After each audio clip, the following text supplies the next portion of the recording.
네, 이제 출애굽기 내용까지 살펴보았는데요. 이제 이어서 레위기부터 신명기까지 내용들을 살펴보도록 하겠습니다. 레위기는 하나님의 백성이 이제 그 거룩하신 하나님과 함께하는 하나님의 소유가 된 민족, 하나님의 거룩한 나라, 제사장 나라가 되었는데 어떻게 그 하나님과 함께 살아갈 수 있을까? 그 하나님의 백성답게 어떻게 살아갈 수 있을까에 대한 하나님과 함께 살아가기 위한 은혜로운 장치라고 할 수 있습니다. 레위기는 이 신의 산 언약이라는 맥락에서 주어지고 있는데요. 레위기는 이스라엘 백성 가운데 거하시는 왕이신 하나님이 그들에게 내린 법령을 적어 놓은 것과도 같습니다. 왕과의 바른 관계를 위해서 백성이 어떻게 살아가야 하는지를 세세하게 명령하고 있는 조항과 같은 것들이죠. 하나님은 이 백성 가운데 이제 임재하시는 것으로, 백성과 함께 하시는 것으로 출애굽기가 마무리되었다고 말하는데요. 이 백성 가운데 함께 하시는 그 하나님의 임재의 가장 중요한 공간이 바로 이 성소입니다. 성소는 하나님과 이스라엘 백성이 만나는 공간인데요. 그 만남을 위해서는 하나님께서 만드신 그 법칙들을 따라서 이 이스라엘 백성이 하나님을 만나야 했습니다. 그것이 레위기 첫 7장에서 소개되고 있는 제사법이죠. 레위기 1장부터 7장까지는 여러 종류의 희생제사와 이스라엘 백성이 어떻게 하나님께 나아가게 되는지에 대한 제사법과 제물을 어떻게 사용해야 되는지에 대해서 나옵니다. 여러 가지 상황에서 죄를 지은 백성들이 어떻게 이 죄의 문제를 해결하고 하나님께 나아갈 수 있는지, 하나님과 바른 관계가 계속해서 유지될 수 있는지에 대한 그 이 근본적인 하나님과의 관계의 가장 중심의 걸림돌이 되는 죄를 해결하는 방식을 이 첫 번째 7장 동안 제사법을 통해서 가르쳐 주고 있는 것이죠. 이 제사에서는 하나님과의 관계에서 어떻게 해야 되는지, 그리고 이 공동체 전체가 어떻게 하나님과 화해를 이룰 수 있는지, 그리고 공동체 안에서 서로가 죄를 지었을 때 어떻게 화해를 이루는지에 대한 그러한 항목들로 나눠져 있습니다. 그리고 이 제사법 이후에 나오는 것 중에 굉장히 중요한 것은 정결법에 대한 내용입니다. 현대 시각으로 보면 이 정결법은 마치 이스라엘인과 이방인 사이에, 그리고 어떤 동물과 동물 사이에 정한 것과 부정한 것이 나눠져 있는 차별과 같이 보이기도 합니다. 남자와 여자를 차별하고 있는 것 같고, 이방인과 이스라엘인을 차별하고 있는 것과 같은 구별이 보이고 있죠. 그러나 이 모든 규정을 잘 이해하기 위해서는 고대 문화가 그들의 삶을 어떻게 만들어가고 있는지에 대한 고려가 필요합니다. 이 구분을 가장 잘 해석할 수 있는 방식은 바로 이것을 상징으로 해석하는 것인데요. 이것이 어떤 단계와 단계적으로 구분짓고 있다는 것을 보면 좋을 것 같은데요. 이제 먹을 수 있는 동물에 관한 법, 이것에서는 3단계로 보여지고 있습니다. 아주 먹을 수 없는 동물들이 소개되고 있죠. 땅 위의 짐승 중에는 발굽이 갈라지지 않거나 되새김질을 하지 않는 그런 류의 동물들은 먹지 말라고 하고 있습니다. 그리고 어떤 바다나 강에 사는 물고기에서도 비늘이 없거나 지느러미가 없는 그런 물고기들은 먹을 수 없다라고 부정한 것이라고 이야기하고 있고, 또 먹을 수 있는 정한 것, 정결한 것이 있다. 부정한 것이 있고 정결한 것이 있습니다. 그리고 이 정결한 것들 중 안에서도 또 제사의 제물로 드릴 수 있는 거룩한 것이 나눠져 있습니다. 그래서 이 먹을 것을 보면 짐승이나 동물에서 이 먹을 수 있는 것의 문제를 보면은 제사의 제물로 드릴 수 있는 거룩한 것, 그리고 먹을 수 있는 정결한 것, 먹을 수 없는 부정한 것, 이렇게 3단계로 나눠져 있는데요. 어떤 사람에 대한 구별도 똑같이 볼 수 있습니다. 이스라엘 진영 밖에 두어야 할 부정한 자들이 있습니다. 여기에는 이방인도 해당이 되고요. 할례받지 않은 이방인도 이스라엘 진영 안에 함께할 수 없고요. 그리고 어떤 피를 흘리고 있거나 부정하게 된 자, 시체를 만져서 부정하게 된 자들도 부정하게 되어서 이스라엘 진 밖에서 거주해야 됩니다. 그리고 이스라엘 진영 안에는 정결한 이스라엘 백성들이 있습니다. 그리고 성소에 들어갈 수 있는 거룩한 제사장, 이렇게 세 단계로 나눠져 있는 것이죠. 그리고 이런 구분은 이스라엘이 거룩하신 하나님의 선택받은 백성으로서 자신들의 특별한 지위를 기억하게 했습니다. 아까 거룩한 나라, 거룩한 백성, 거룩한 민족이라는 이야기를 할 때 그들이 다른 민족과는 다르게 선함으로 구별된 존재, 하나님과 같이 하나님을 닮아서 거룩한 존재, 구별된 존재로서의 정체성을 가진다고 이야기를 드렸는데요. 이 정결법에서도 그들이 이 세상과는 다르게 이방 민족처럼 질서 없이 무분별하게 자신들이 원하는 대로 행해서 부정하게 된 존재들이 아니라 구별되어서 하나님 앞에서 정결한 존재로 서야 한다라는 것을 보여주고 있는 것이죠.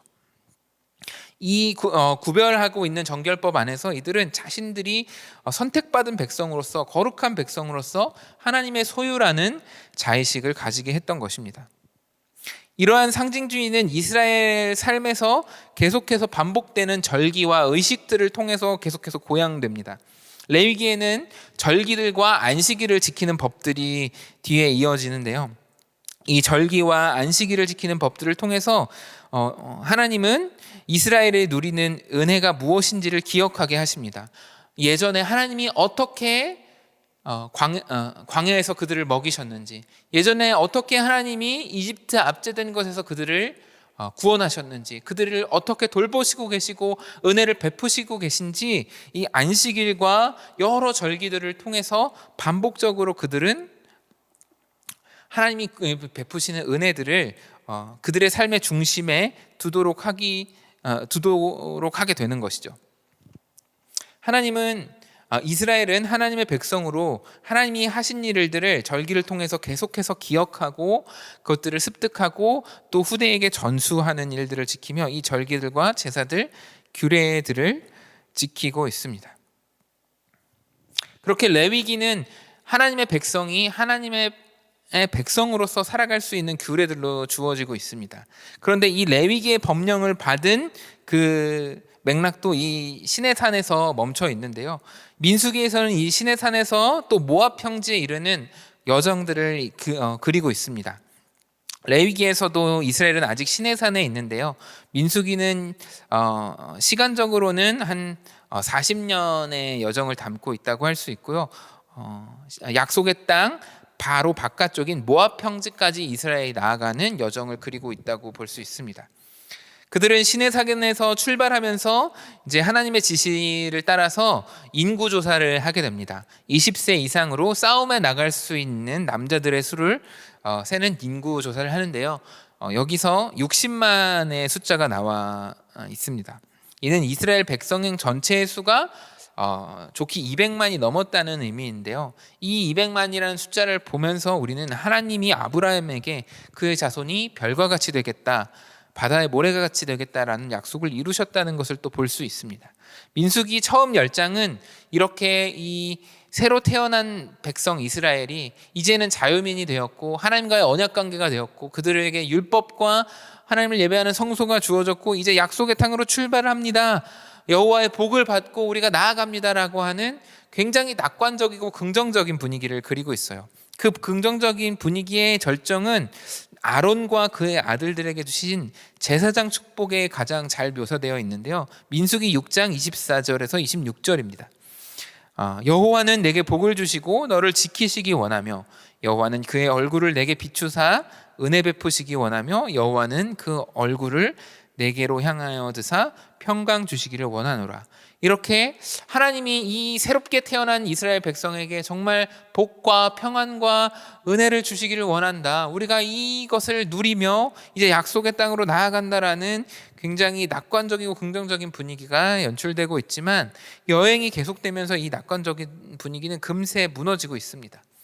광야에서 시내산에서 모압 평지까지 나아가는 이 광야의 여정은 고난의 연속이었고 이 고난들은 이스라엘의 얄팍한 인내심을 금세 깨트려 버리고 하나님과 모세를 향한 불평과 불만이 또다시 쏟아져 나오는 그런 모습을 보여주고 있습니다. 이 광야에서 우리가 마실 물이 없다, 먹을 음식이 없다, 고기를 먹지 못했다, 예전에 이집트 생활이 더 낫다, 모세는 리더십으로서 적절하지 못하다, 이런 불평과 불만을 쏟아내는 지경에 이어지고 있습니다. 그래서 사실 하나님은 이 민수기에서 이들에게 그것들을 공급하시기도 하지만 이들의 불순종을 보시면서 이들을 멸하려고 하십니다. 이들을 멸하시고 모세로부터 다시 출발하려고도 하시죠. 그러나 이 모세의 중재로 인해서 하나님은 그 심판을 그치시고 이스라엘은 다시 기회를 얻습니다. 그러나 이 초기 광야 여정에서 이스라엘이 보여준 불평과 불순종은 정탐꾼의 보고와 이스라엘 백성의 반응에서 절정을 이루고 있습니다. 정탐꾼들은 이 모압 평지에서 가나안 땅을 둘러보고 리더십에게 보고를 합니다. 정탐꾼들은 그 땅이 매우 비옥하고 이스라엘에게 훌륭한 본향이 되겠지만 그곳에서 사는 이들은 굉장히 강하고 성읍은 견고해서 우리가 과히 이길 수 없는 존재들이라고 이야기합니다. 그 땅의 풍요로움을 보고하면서 사실 하나님의 약속이 맞구나, 하나님이 우리를 젖과 꿀이 흐르는 땅으로 인도하시는 것이 맞구나라고 하나님을 신뢰하지 못하고, 사실 그들의 강대함을 보면서, 그 민족들의 강대함을 보면서 우리는 이제 다 죽었구나 라며 또다시 하나님과 모세를 향한 원망으로 바뀌게 되는 것이죠. 하나님은 이 자리에서 다시 한번 끝끝내 하나님의 약속을 신뢰하지 못하는 이 백성을 멸하려고 하시지만 이번에도 모세의 중재로 하나님의 손은 멈춥니다. 그러나 이들은 이 약속의 땅을 눈앞에 두고도 하나님을 신뢰하지 못한 벌로 지금의 이 백성들은 아무도 약속의 땅에 들어가지 못하고 이 첫 세대가 죽을 때까지 가데스 주변 광야에서 40년을 방황하게 됩니다. 이 길고 지루한 40년이 지나 새로운 세대가 어른이 되고 새로운 세대가 이스라엘을 이끌 수 있을 때 이들은 다시 가나안 땅에 들어갈 수 있는 기회를 얻게 되는 것이죠. 그리고 이 40년이 지나서야 모압의 동쪽 평야에서 다시 가나안을 향하여 나아갑니다. 민수기는 마지막에 이 새로운 40년이 지나 새로운 세대의 수를 세기 위한 인구조사가 다시 한 번 더 이루어집니다. 그리고 요단 동편의 땅을 정복하고 일부 지파에게 그 땅을 상속하기도 합니다. 이스라엘은 이 40년 동안 첫 세대의 실패를 끌어안아야 했습니다. 그 대가를 지불해야 했습니다. 그리고 그 대가를 다 치르고 다시 한번 하나님의 약속을 신뢰하고 그 땅에 나아갈 기회를 얻은 새로운 세대가 태어나 그 땅에 들어갈 준비를 마치고 그 땅에 들어갈 상황 앞에 놓여 있는 것이죠. 신명기는 그 땅 앞에서 모세가 이 새로운 이스라엘 세대에게 주었던 설교와 메시지들로 이어지고 있습니다.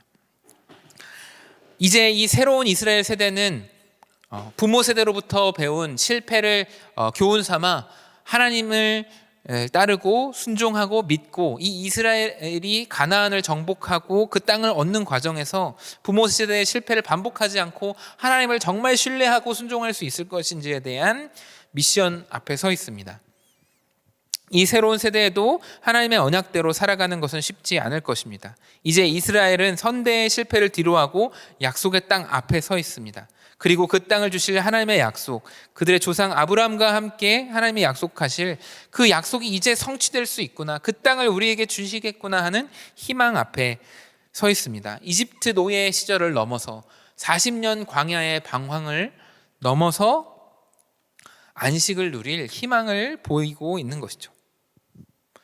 모세는 이 상황에서 다시 한 번 더 왕이신 하나님 한 분만 섬길 것인가, 그리고 이 왕이신 하나님 여호와 한 분 아래서 새로운 사회가, 새로운 공동체가 형성될 것인지에 대한 비전에 대해서 그리고 있습니다.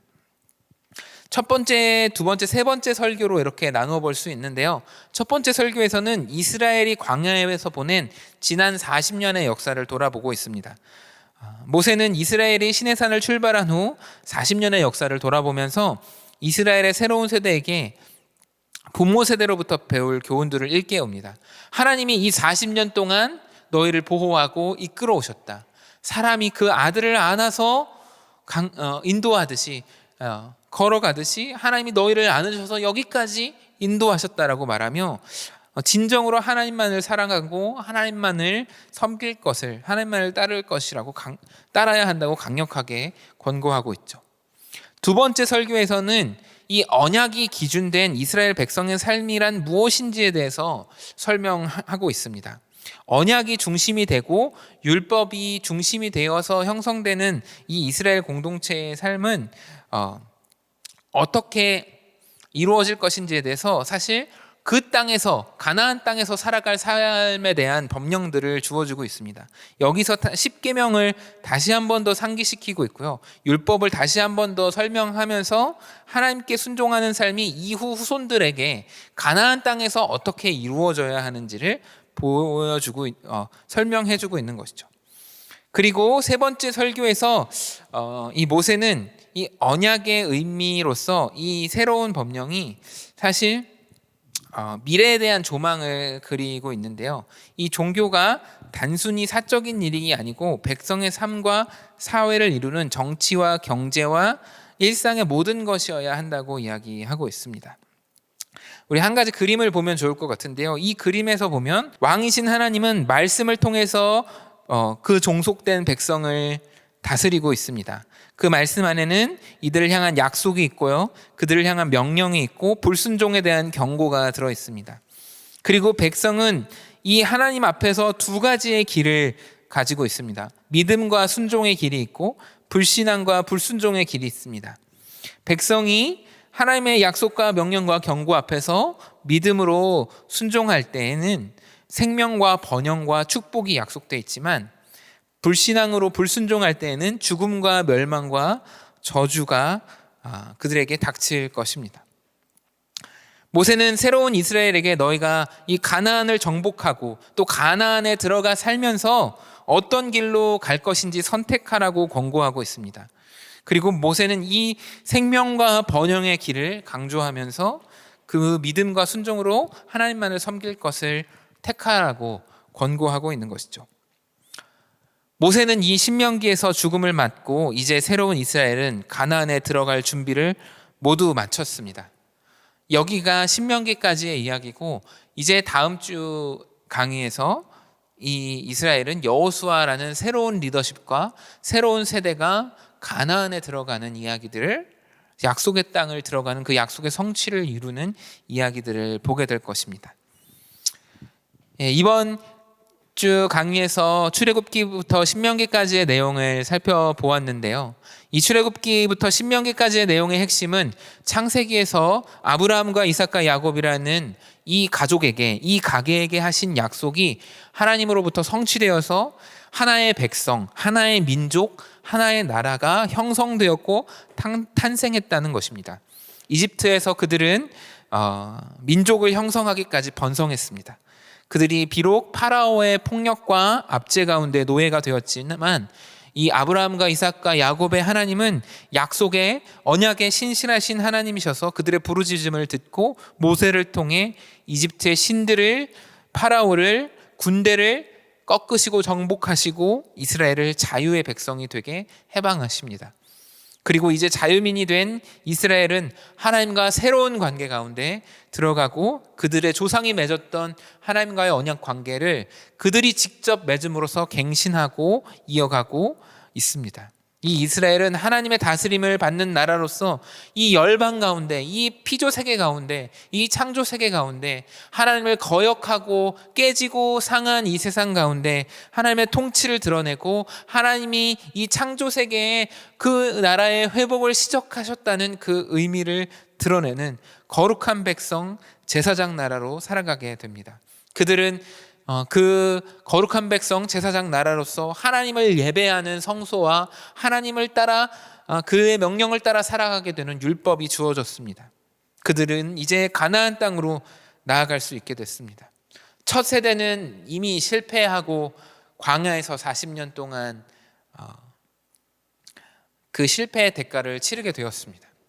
하나님을 불신하고 하나님을 순종하지 못했던 이 첫 세대는 이 40년 동안 이 실수에, 이 실패에 책임을 다 지게 되고, 이제 새로운 이스라엘은 모세의 설교를 들으며 이제 너희가 어떠한 길로 갈 것이냐, 순종과 생명과 번영과 복의 길로 갈 것이냐, 불순종과 죽음과 멸망과 파멸의 길로 갈 것이냐, 너희가 이제 이 가나안에 들어갈 희망을 바라보며 너희의 길을 선택해라라고 하고 있습니다.